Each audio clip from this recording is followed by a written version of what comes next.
नमस्कार, मैं हूँ शशि। आज हम हिंदी व्याकरण का चैप्टर पढ़ेंगे, पद परिचय। ये पद परिचय क्या होता है, इसके बारे में हम जानेंगे। सबसे पहले शब्द के बारे में जानेंगे। शब्द क्या होता है? शब्द वर्णों का सार्थक समूह। सार्थक का मीनिंग से का मीनिंग साथ, अर्थ का मीनिंग अर्थ के साथ, कि ऐसे वर्णों को इकट्ठा करना है जिनका कि कोई अर्थ निकले। वर्णों का सार्थक समूह शब्द कहलाता है। जैसे हमने र प्लस ए, ल प्लस अ, ग प्लस आ, अण प्लस ई, तो हमने ये स्वर इकट्ठे किए, स्वर और व्यंजन जो है हमने इकट्ठे किए, हमने इनका समूह इकट्ठा किया, तो नया शब्द बना हमारा रेलगाड़ी। तो ये क्या कहलाएगा? शब्द। अब ये शब्द पद कब कहलाता है? जब हम इस शब्द का प्रयोग वाक्य में करते हैं। शब्दों को विभक्तियों के साथ वाक्य में प्रयुक्त जब किया जाता है, तब वे शब्द ना कहलाकर क्या कहलाते हैं? पद कहलाते हैं। जैसे रेलगाड़ी में 500 यात्री सफर कर रहे हैं। अब ये रेलगाड़ी शब्द जो है वो शब्द नहीं कहलाएगा यहाँ पर, क्योंकि हमने इसे कारक की विभक्तियों के साथ जो है इसको प्रयोग किया है, वाक्य में प्रयोग कर दिया है, तो अब ये रेलगाड़ी शब्द ना कहलाकर पद कहलाएगी। अब पद परिचय। पद परिचय क्या होता है? पद परिचय से अभिप्राय है पदों का विश्लेषण। वाक्य में प्रयुक्त पदों का व्याकरणिक परिचय ही पद परिचय कहलाता है। व्याकरणिक दृष्टि से 8 प्रकार होते हैं। कौन कौन से होते हैं? नंबर 1 संज्ञा, सर्वनाम, क्रिया विशेषण, क्रिया विशेषण, समुच्चय बोधक, संबंध बोधक और विस्मयादि बोधक। इनके आधार पर ही पद परिचय दिया जाता है। अब इन 8 भागों को 2 भागों में बांटा गया है। वो कौन कौन से हैं? पहला है विकारी शब्द और दूसरा है अविकारी शब्द। विकारी शब्द क्या होते हैं? जिनके लिंग, वचन, कारक में और काल में जो होता है वो परिवर्तन होता है, वो विकारी शब्द कहलाते हैं। विकारी शब्द के अंदर क्या आते हैं? संज्ञा, सर्वनाम, क्रिया और विशेषण, ये जो है विकारी शब्द के अंदर आते हैं। और अविकारी शब्द क्या होते हैं? जिनके लिंग, वचन, काल और कारक में कोई भी परिवर्तन नहीं होता है, उन्हें अविकारी शब्द कहा जाता है। इनमें क्रिया विशेषण, समुच्चय बोधक, संबंध बोधक और विस्मय आदि बोधक जो होते हैं, ये अविकारी शब्द कहलाते हैं। इन 8 प्रकारों के आधार पर ही हमें पदों का पद परिचय देना होता है। पद परिचय का देने के लिए उस शब्द अथवा पद का भेद, उपभेद, लिंग, वचन, कारक और कर्ता आदि के संबंध का परिचय दिया जाता है। पद परिचय देते समय निम्नलिखित बातों का ध्यान रखना आवश्यक है। पहला, प्रत्येक पद को अलग अलग करना चाहिए। दूसरा, प्रत्येक पद का प्रकार बताना चाहिए। तीसरा, वाक्य में उसका दूसरे पदों से संबंध बताना चाहिए। और फोर्थ, वाक्य में उसका कार्य बताना चाहिए। पद परिचय के भेद। पद परिचय के भेद 8 प्रकार से दिए जाते हैं। संज्ञा, सर्वनाम, क्रिया विशेषण, क्रिया विशेषण, समुच्चय बोधक, संबंध बोधक और विस्मयादि बोधक। अब हम इन 8 प्रकारों को एक एक करके समझेंगे। सबसे पहला है हमारा संज्ञा। संज्ञा होती क्या है? किसी व्यक्ति, वस्तु, स्थान, प्राणी और भाव का जो बोध कराते हैं वो संज्ञा कहलाते हैं। संज्ञा के 3 भेद होते हैं: व्यक्तिवाचक संज्ञा, जातिवाचक संज्ञा और भाववाचक संज्ञा। अब संज्ञा का पद परिचय देते समय निम्नलिखित बातों को ध्यान में रखना चाहिए। पहला, उसका भेद पहचानना है। संज्ञा इसका कौन सा भेद है? व्यक्तिवाचक संज्ञा का है, जातिवाचक संज्ञा का है या फिर भाववाचक संज्ञा का ये शब्द है या पद है। फिर उसके बाद उसका लिंग पहचानना है कि इसके लिंग कौन सा है। पुल्लिंग का ये जो पद है वो पुल्लिंग का है या फिर स्त्रीलिंग का है। फिर वचन, फिर उसका वचन पहचानना है कि एक वचन है या बहुवचन है। फिर अगर उसकी क्रिया है तो क्रिया पहचाननी है कि उसकी क्रिया के भी 2 भेद होते हैं, अकर्मक क्रिया है या सकर्मक क्रिया है। फिर कारक, कारक 8 प्रकार के होते हैं। कर्ता कारक, कर्म कारक, करण कारक, संप्रदान कारक, अपादान कारक, संबंध कारक, अधिकरण कारक, संबोधन कारक।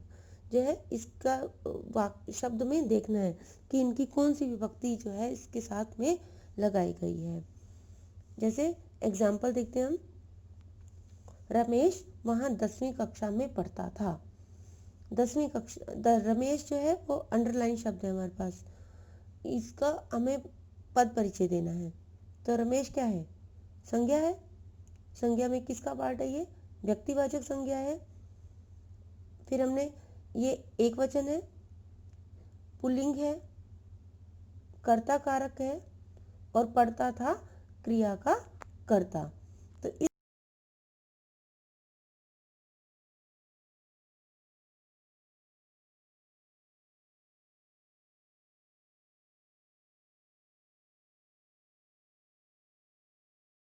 अब हम सेकंड पार्ट पढ़ेंगे, सर्वनाम।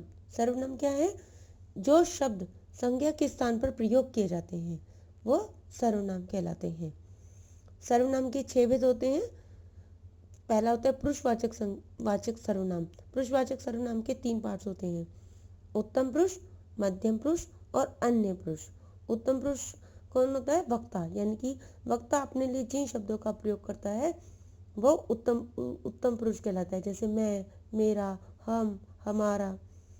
मध्यम पुरुष श्रोता, यानी कि सुनने वाला।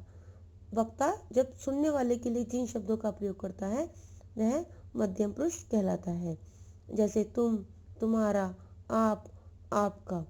और अन्य पुरुष न तो वक्ता न श्रोता बल्कि किसी तीसरे के बारे में बात की जाती है तो वह अन्य पुरुष कहलाता है। सेकंड है निश्चयवाचक। किसी चीज़ का हमें निश्चित रूप से पता होना, वो निश्चयवाचक में आएगा। अनिश्चयवाचक, किसी चीज़ का निश्चित रूप से पता न होना, वो अनिश्चयवाचक। प्रश्नवाचक, जिसमें प्रश्न पूछे जाते हैं। संबंधवाचक, जिससे वाक्यों का, कर्ता का दूसरों के साथ संबंध पाया जाना। निजवाचक, जिसमें अपनापन दिखाई देता है। और फिर इसके बाद सर्वनाम का परिचय देते समय भी निम्नलिखित बातों को ध्यान रखना चाहिए।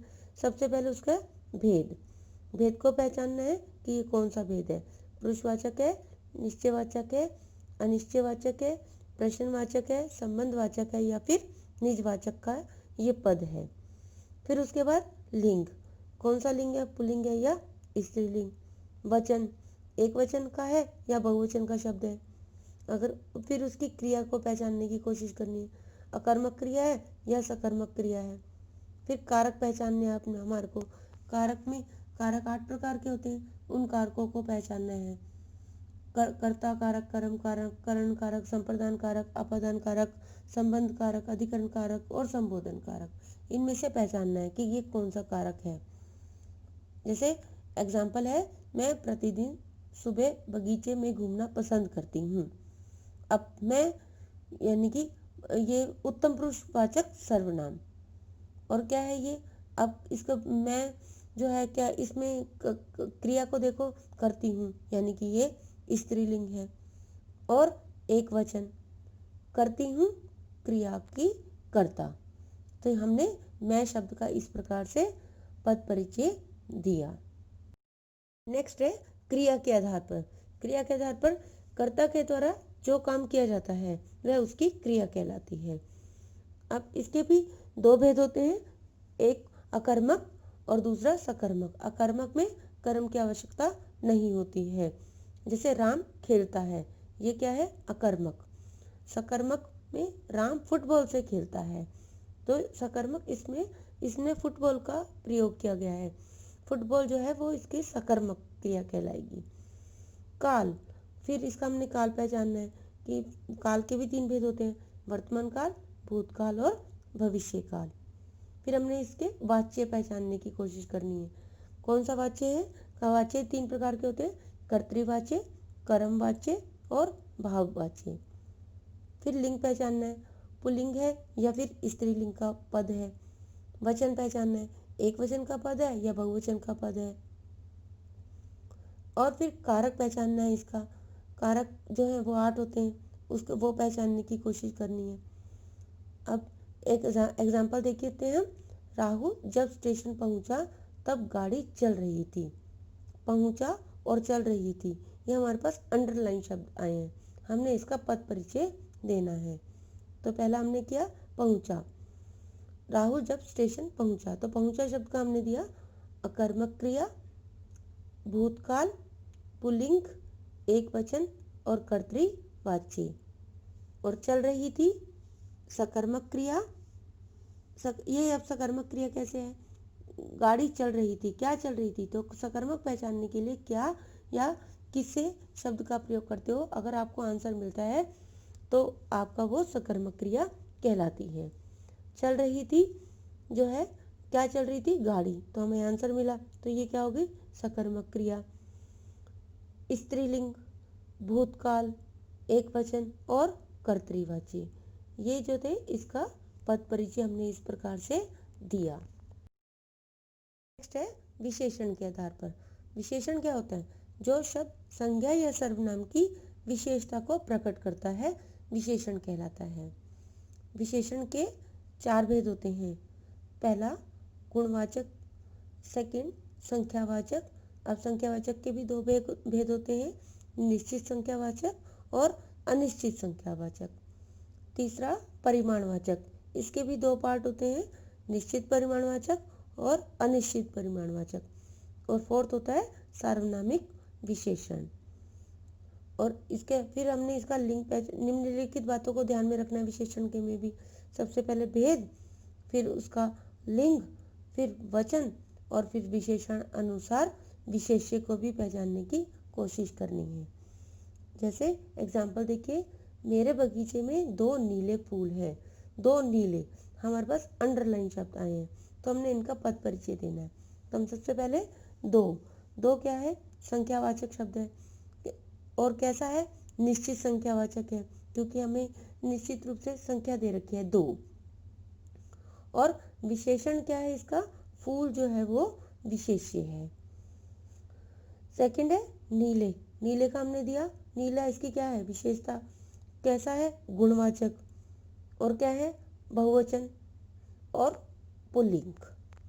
हमने इस प्रकार से इनका 2 और नीले का जो है वो पद परिचय दिया। नेक्स्ट है क्रिया विशेषण। क्रिया विशेषण क्या होता है? जो क्रिया की विशेषता को प्रकट करते हैं, वो क्रिया विशेषण कहलाते हैं। इसके 4 भेद होते हैं।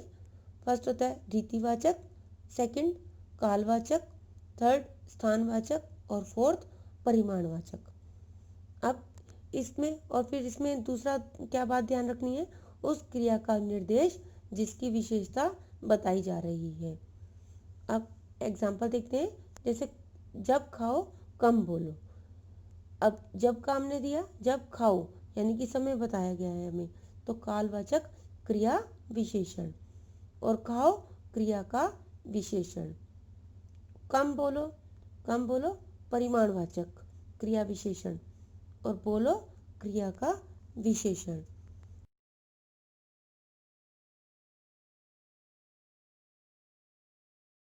नेक्स्ट है संबंध बोधक।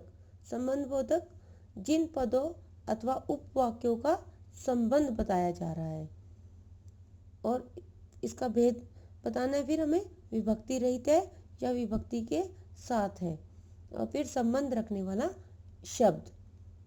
जैसे एग्जाम्पल देखते हैं, वह खुशी के मारे चीख पड़ा। के मारे हमारे पास अंडरलाइन शब्द है, इसका हमारे को पद परिचय देना है। के मारे संबंध बोधक है, अव्यय शब्द है। अव्यय ये क्या है? अविकारी शब्द। और क्या है ये? कारण, कारणवाचक संबंध बोधक अव्यय है। और ये किस कैसा है? किस है? ये संबंधी शब्द क्या है इसका? खुशी। ये खुशी के मारे, कि खुश जो है, खुश होने के कारण जो है वो चीख पड़ा। नेक्स्ट है हमारा समुच्चय बोधक।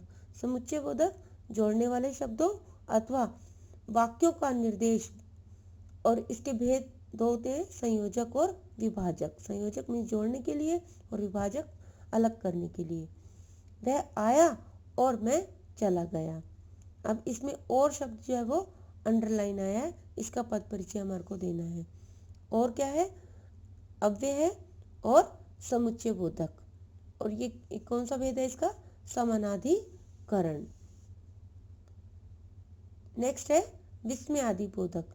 विस्मयादि बोधक में क्या करना होता है, इसमें भाव देखने होते हैं कि हर्ष का यानी कि खुशी, शोक, दुख का, घृणा, भय, विस्मय और क्रोध आदि का जहाँ पर भाव प्रकट हो, किसी का भी भाव प्रकट होता है वहाँ पर विस्मय आदि बोधक का प्रयोग किया जाता है।